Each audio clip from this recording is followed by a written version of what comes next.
He's a higher.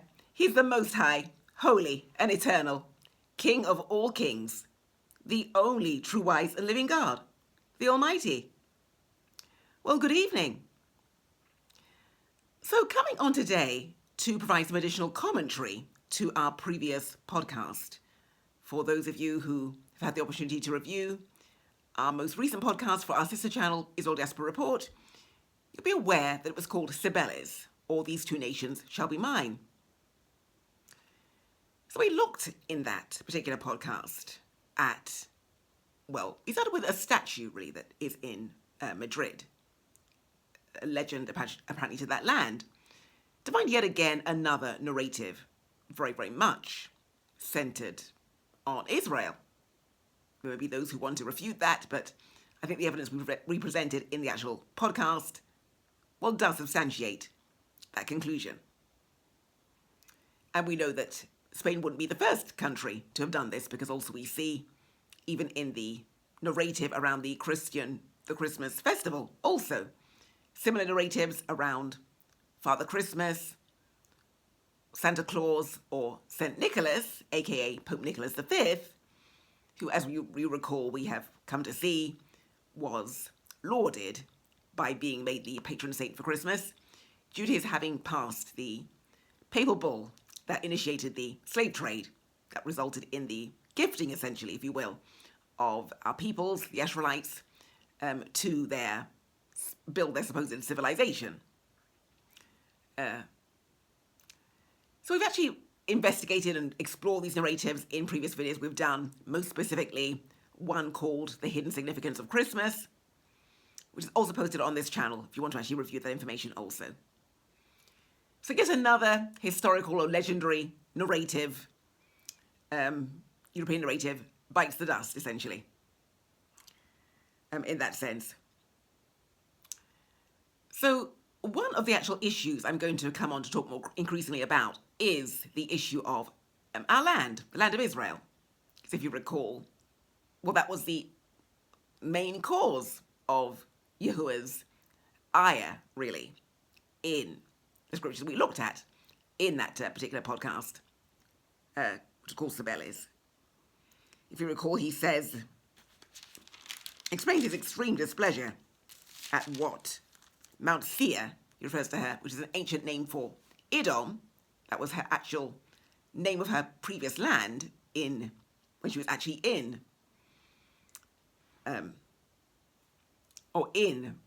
proximity to our lands previously. But we know that Yahuwah pronounced judgment really on her territory and drove them out from there. They were no longer permitted to be in any proximity to Israel because of the things that they had done historically to our peoples. So anyway, we were looking at really what Yahuwah had said about his displeasure in Ezekiel 35, where he actually explains in verse 10, because thou hast said, these two nations and these two countries shall be mine, and we will possess it, whereas the Lord was there. So here he's saying quite categorically that Edom apparently, essentially appointed his lands into their own possession.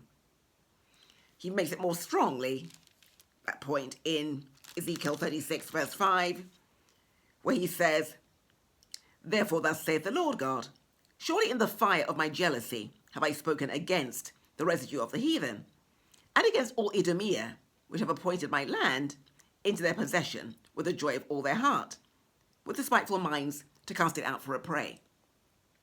So he's pointing out here not only to Edomia, again another name for Edom, but also to the residue of the heathen as well. So he's also implicating other nations also of being guilty of this also. But look at what he says. They've actually done it with the joy of all their heart, with the spiteful minds. So some interpretations or translations of the Bible, like the Amplified, for essential, actually render that contempt, essentially. So with extreme contempt for Yahuwah and for his people, to cast it out for a prey, or in other words, for a plunder, essentially, is another way of actually seeing that. That's actually one of the actual names we've come to understand for Edom, essentially under the fourth beast system, namely May Hashalal Hashbaz, which means swiftly to the spoil or quickly to the plunder.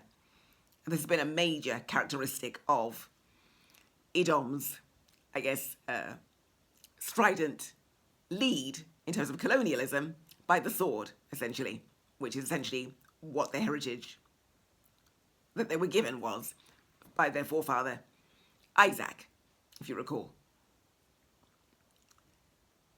So the actual reason for their interest, Yahuwah's here saying here, they've cast it out for a prey, was really to use as a European outpost, essentially, to secure vital imperial routes. Because we know that things like the Suez Canal is there. And we've seen quite recently all of the consternation and even the US president commenting about the actual blockade in that region also, and making what for me was quite a problematic speech, telling other European nations to go and actually seize and take what they actually wanted to take from that region. And this really is the self-same narrative we have been subjected to, well, over hundreds of years, really. So no change there, as we've said.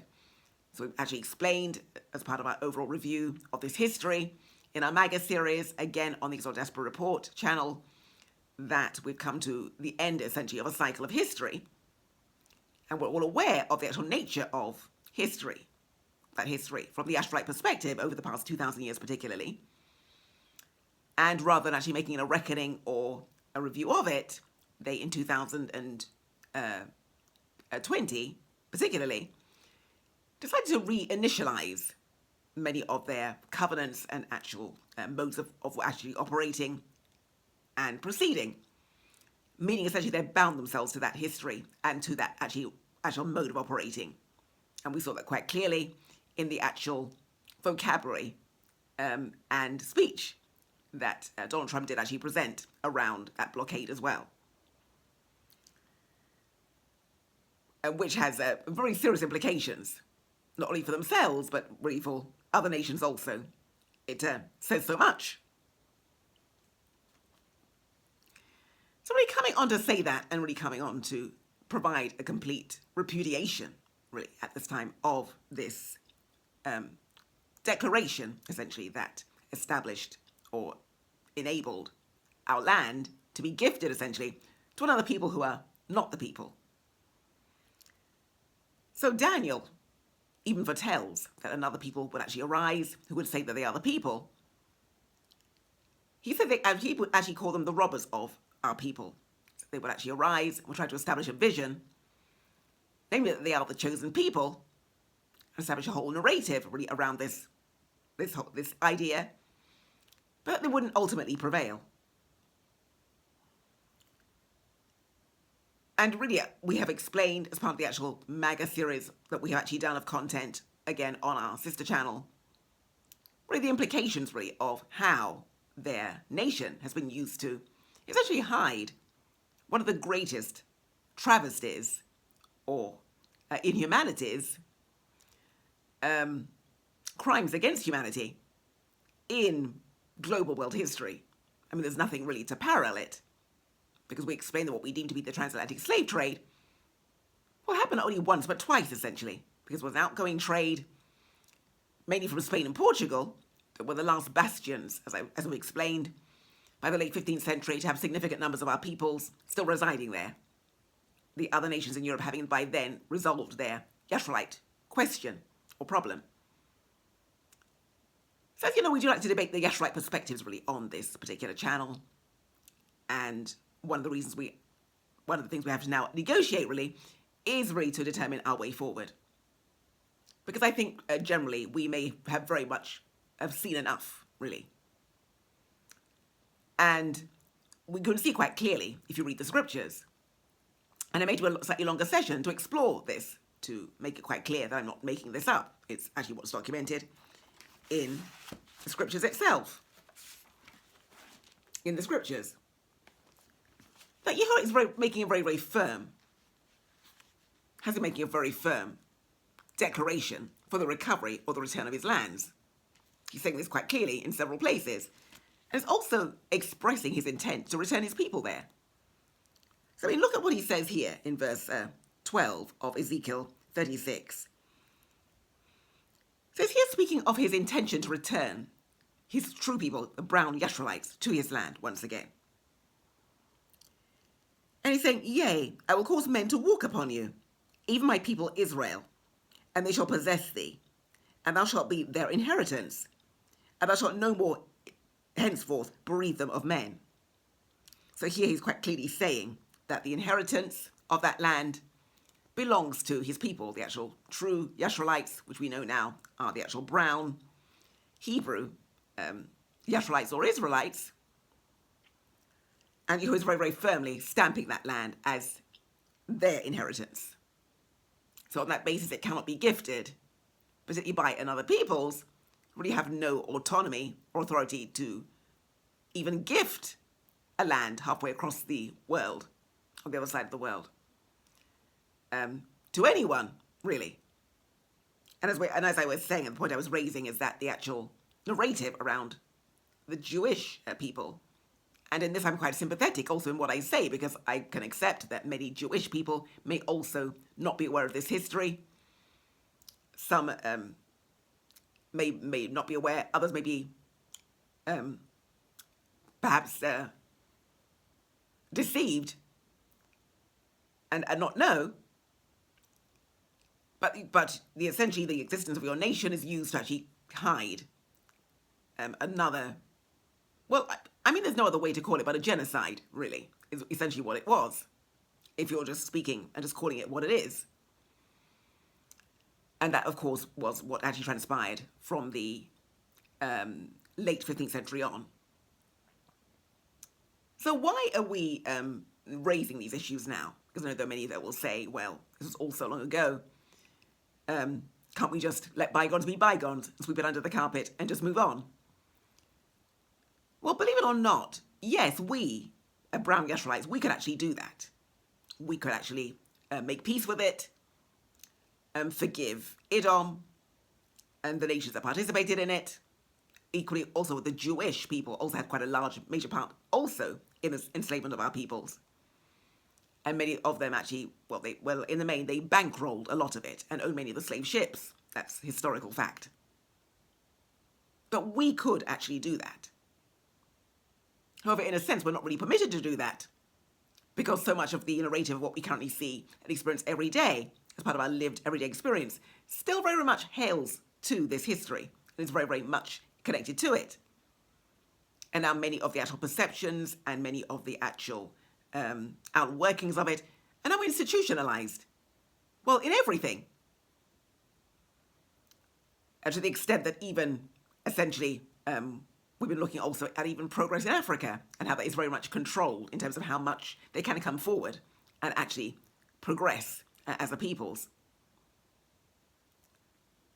So we've been looking really at these overall narratives, and because they still have such a major influence on our everyday lived experience to the present day, this is the reason why we are now actually bringing this up now. And really, if there was any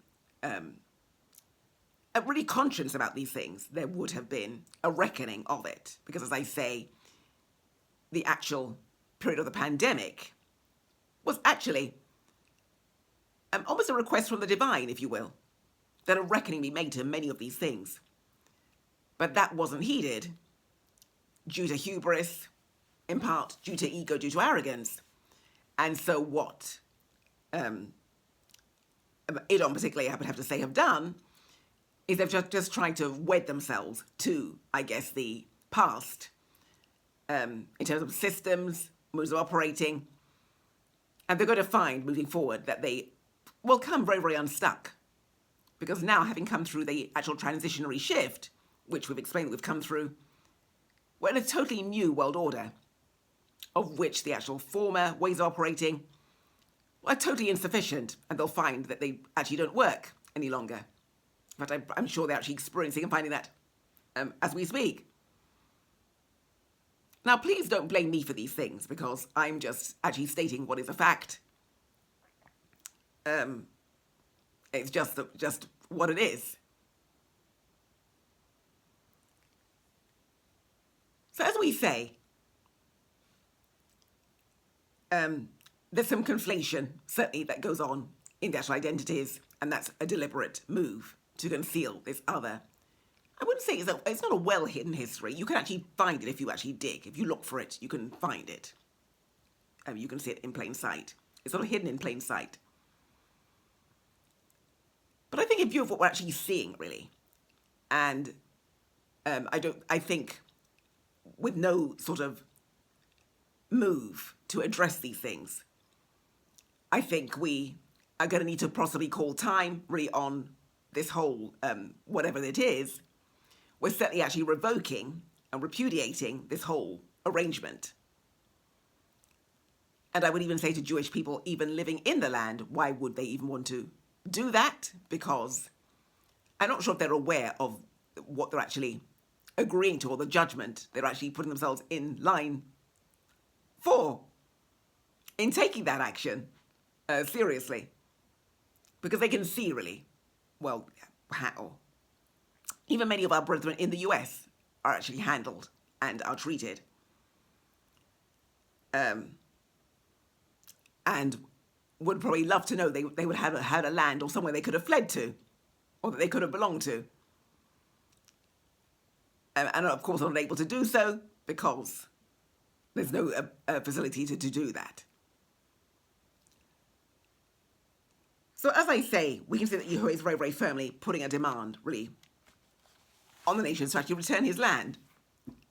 It's not being heeded, and this is the reason, one of the reasons he's coming back in anger and in judgment.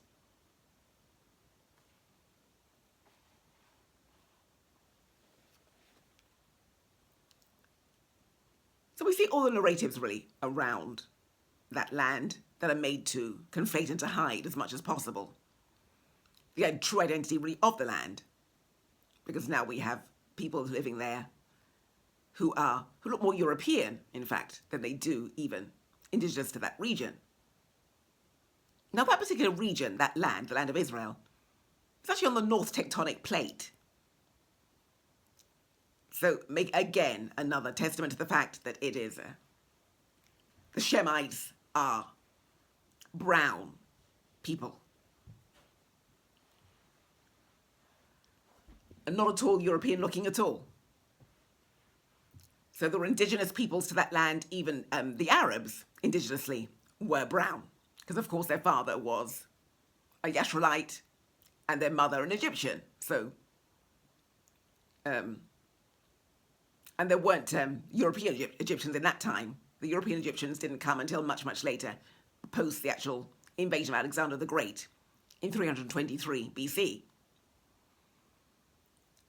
So in antiquity, they all would have been dark, black in hue. So yes, we see all the actual conflation that's made there to hide the true identity of the actual peoples, who were the peoples natively there, and then of course the designation also of that region as the Middle East, which again makes no sense. The Middle East, okay, where is the Middle North? Where is the Middle West? Everything to try to disrupt or to try to jar the mind, so it's not apparent that the land, as we say, is on the North Tectonic Plate. It is related to, in a sense, to Africa, and closer to that region than, yeah.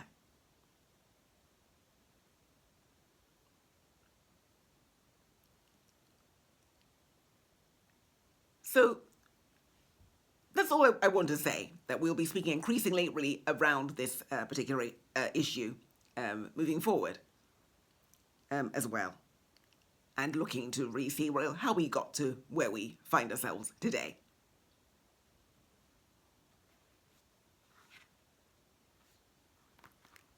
So that's all I want to say for the present time. I'll draw a line at where we've gotten to for today's session. To God be the glory. We are the repairers of the breach, as per Isaiah 58:12, hashtag, will restore his paths. Bye for now.